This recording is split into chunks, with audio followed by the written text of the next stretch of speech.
Shalom, selamat pagi Bapak Ibu Saudara yang dikasihi Tuhan. Pagi ini kita akan membaca dan merenungkan firman Tuhan. Namun sebelumnya itu marilah kita berdoa.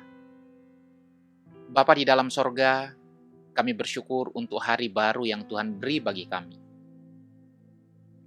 Kami akan menjalani setiap aktivitas kami.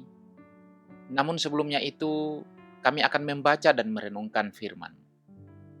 Kami mohon Tuhan menolong kami, sehingga kami dimampukan untuk mengerti dan memahaminya, mengimani firman-Mu, dan diberi kemampuan untuk melakukannya sepanjang hidup kami.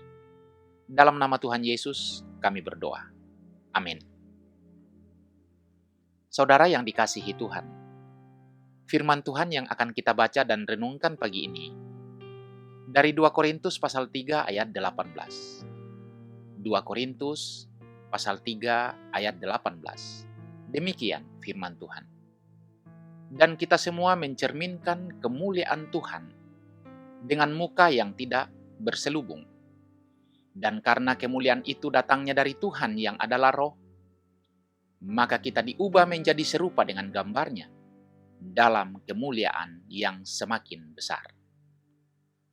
Tema renungan kita hari ini adalah diubahkan oleh Allah yang tidak pernah berubah. Saudara yang dikasihi Tuhan, ada satu kebenaran besar yang meneguhkan hati kita, yaitu bahwa Allah yang kepadanya kita percaya dan yang mengasihi kita adalah Allah yang tidak pernah berubah. Segala sesuatu di dunia ini selalu bergerak, berganti, dan berubah. Manusia, makhluk hidup, bahkan ciptaan di sekitar kita. Ada yang berubah menjadi lebih baik, ada pula yang berubah menjadi lebih buruk.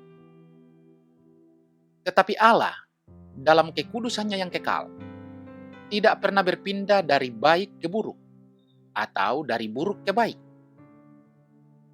Dia adalah Allah yang tidak pernah berubah, dahulu, sekarang, dan sampai selama-lamanya. Kita tidak pernah bisa membayangkan Allah menjadi kurang kudus dari hari ini, kurang benar, atau kurang penuh belas kasihan. Siapa Dia pada kekekalan lampau, itulah Dia pada hari ini, dan itulah Dia sampai selama-lamanya. Dan justru karena itulah kita bisa berpegang kepadanya. Allah yang tidak berubah menjadi dasar bagi kita yang selalu membutuhkan perubahan. Sebagai manusia, kita tidak bisa berdiri tetap. Kita berubah, baik secara rohani, emosional, maupun moral.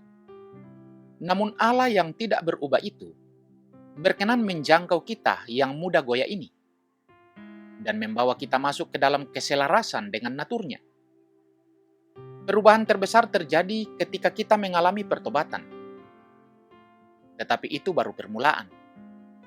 Sepanjang perjalanan hidup kita, Roh Kudus terus bekerja, membentuk kita, mengikis yang lama, dan menggantinya dengan yang baru, dari kemuliaan kepada kemuliaan.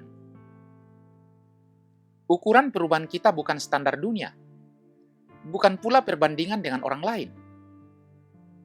Ukuran perubahan kita adalah Yesus Kristus sendiri. Dialah gambar Allah yang sempurna. Dia adalah Allah yang kudus. Tidak ada yang setara dengannya.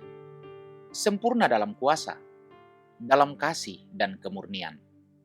Kepadanya lah kita diarahkan, sedikit demi sedikit, hari demi hari. Amin. Marilah kita berdoa. Bapa di dalam sorga, kami bersukacita karena Engkau adalah Tuhan yang tidak pernah berubah. Kami bersyukur atas perubahan yang Tuhan kerjakan dalam hidup kami untuk menjadi semakin sesuai dengan keinginan Tuhan. Mampukanlah kami dengan kuasa Roh-Mu yang kudus untuk hidup dalam kebenaran setiap waktu. Dalam nama Tuhan Yesus, kami berdoa. Amin. Saudara yang dikasihi Tuhan, selamat beraktivitas, selamat berkarya. Tuhan memberkati kita sekalian.